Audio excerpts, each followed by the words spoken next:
Hello, what's up guys? For today's video, ituturo ko po sa inyo kung paano mag-refund ng load kay TPC.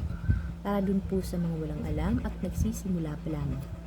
Ituturo ko sa inyo step by step kung paano siya i-refund.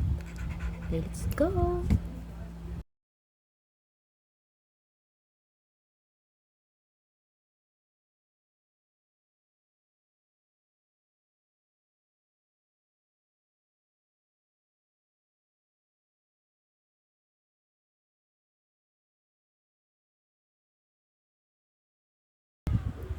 Open natin yung message. Tapos, punta tayo sa ito. Dumating na kasi yung trace number niya. Tapos, na-load na daw, loaded, pero hindi dumating dun sa customer. Kay customer, okay, kunin natin yung trace number. Copy, yung trace number, ito yung kunin natin sa baba. Na-copy na natin. Back. Balik tayo sa gateway. Tapos,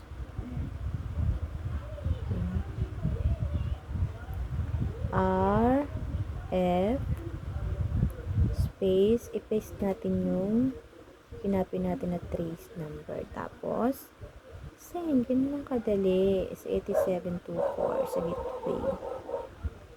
Yan. Once na successful, may message naman si TPC. Ayan.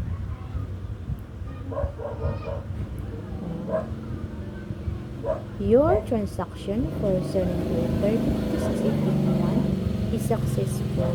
Okay, successful na siya. Bago tayo mag-refund yung kay customer, successful. Pero kung unsuccessful yung reply ni TPC, meaning hindi pa naloload, kailangan natin i-load ulit.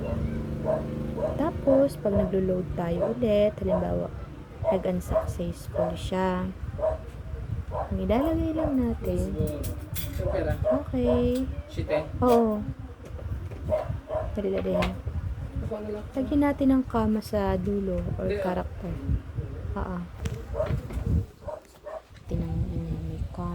May comma sa dulo.